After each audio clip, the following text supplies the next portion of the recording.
Olá, meus queridos alunos do 9º ano da Escola João Paulino de Oliveira, eu sou a professora Angélica Neres e hoje nós iremos dar início a uma nova etapa onde nós estudaremos novos conteúdos, certo, galera? Então prestem bastante atenção para que vocês consigam assimilar o conteúdo.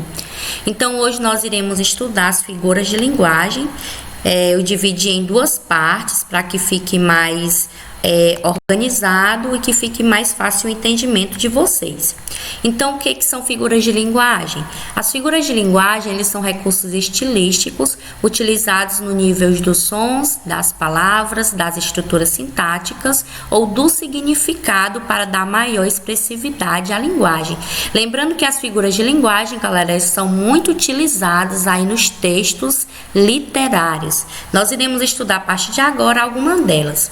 Então, a primeira que nós iremos estudar é a metáfora.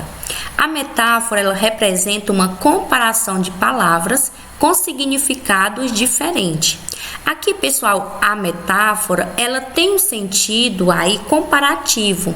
Só que esse sentido de comparação, ela é subentendido na frase. E vejam que aqui uma dicasinha legal é que sempre, na maioria das vezes, as metáforas, ela vem com o verbo ser na oração. Então, aqui nós temos aqui o verbo ser, ó, expresso pelo é. A vida é uma nuvem que voa. Então, qual é a comparação que nós temos aqui, pessoal, nesta frase? Nós temos a comparação da vida, né, como uma nuvem que voa. Nós temos também aqui uma tirinha onde diz: fala uma coisa romântica. Meu amor é uma caravana de rosas vagando no deserto infalível de paixão. Então, aqui nós temos a comparação, pessoal, nesse segundo quadrinho da tirinha, comparando o amor a uma caravana de rosas. E veja que nós temos o verbo ser, né?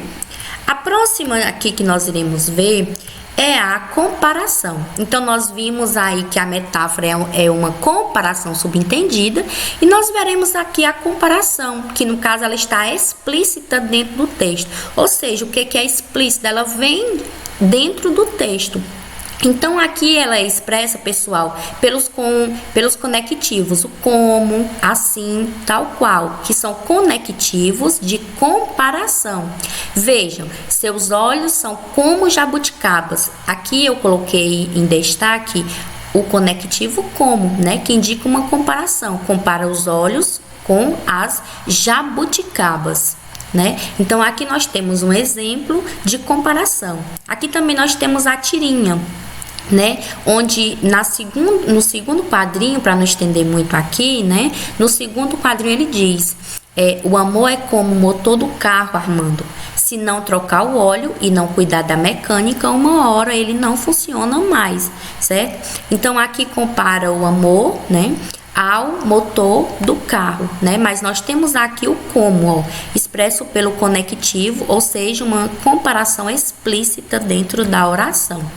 Agora nós iremos estudar aqui, pessoal, a metonímia. O que é essa metonímia? A metonímia, ela é o emprego de um termo por outro com o qual mantém uma relação de correspondência. Então vamos lá, um exemplo. Costumava ler Shakespeare. Veja, pessoal, quando eu falo que eu costumava ler Shakespeare, eu não leio Shakespeare, o autor, mas sim eu leio a obra dele, certo? Então eu substituo aí um termo por outro, mas que tem uma correspondência. É como se eu dissesse para vocês, por exemplo, que eu ouço Marília Mendonça, mas que na verdade eu não ouço Marília Mendonça como pessoa, eu ouço as músicas dela. Ok? Então, aqui eu tenho um emprego de uma palavra por outra, mas que mantém aí uma correspondência. Essa metonímia, ela aparece em vários casos.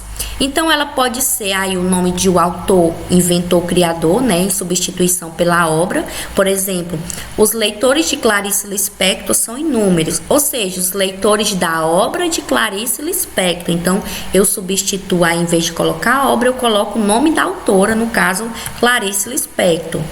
Eu posso também ter a metonímia pelo continente, ou seja, aquilo que contém algo pelo conteúdo. A menina comeu toda a caixa de bombom, ou seja, ela não comeu a caixa, ela comeu o que estava dentro da caixa, que eram os bombons. Então eu faço essa substituição de um termo por outro, mas que tem a mesma relação de correspondência. Nós temos aqui, por exemplo, o abstrato pelo concreto. A velhice deve ser respeitada pela juventude, ou seja, os velhos devem ser respeitados pelos jovens, né? Então aí eu coloco esse verso. A parte pelo todo. No Brasil ainda falta teto para a população. Esse teto aqui, pessoal, indica casa, certo? A marca pelo produto. Esse daqui é um dos que nós mais utilizamos no nosso dia a dia e que às vezes nós não nos damos conta. Por exemplo, quando eu coloco viajamos em nosso Ford. Ford é a marca de um produto, que no caso nós viajamos no nosso carro. Mas aqui, eu, em vez de colocar carro, eu falo a marca do produto. E também é como se eu dissesse para vocês que eu uso a Solan, que no caso a Solan é a marca de um produto. Na verdade, aí nós temos a palha de aço. Ou se eu falo também que eu utilizo a Gillette, ou que eu bebo Coca-Cola, ou que eu vou comprar maisena, então eu utilizo a marca pelo produto. A antítese, pessoal, é o uso de termos que têm sentidos opostos, ou seja, a oposição de sentidos. Toda guerra finaliza por onde devia ter começado, a paz. Quais são aí os termos opostos dessa nossa oração? Nós temos guerra em oposição à paz. Vamos ver o exemplo aqui na tirinha? Nós temos, sabe, Adão, tudo precisa de um contraponto.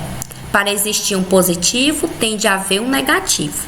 Para existir um, tem que existir o menos um. Sem o mal, como saberíamos o que é o bem? O que seria da paz sem a guerra? O que seria de John sem a Yoko? Vocês percebem que aqui nessa tirinha nós temos a antítese, nós temos a oposição de termos. Aqui nós temos o positivo e o negativo, o um e o menos um, o mal e o bem, a guerra e a paz, que são palavras opostas, ou seja, nós temos a antítese. Agora nós iremos ver o paradóxico.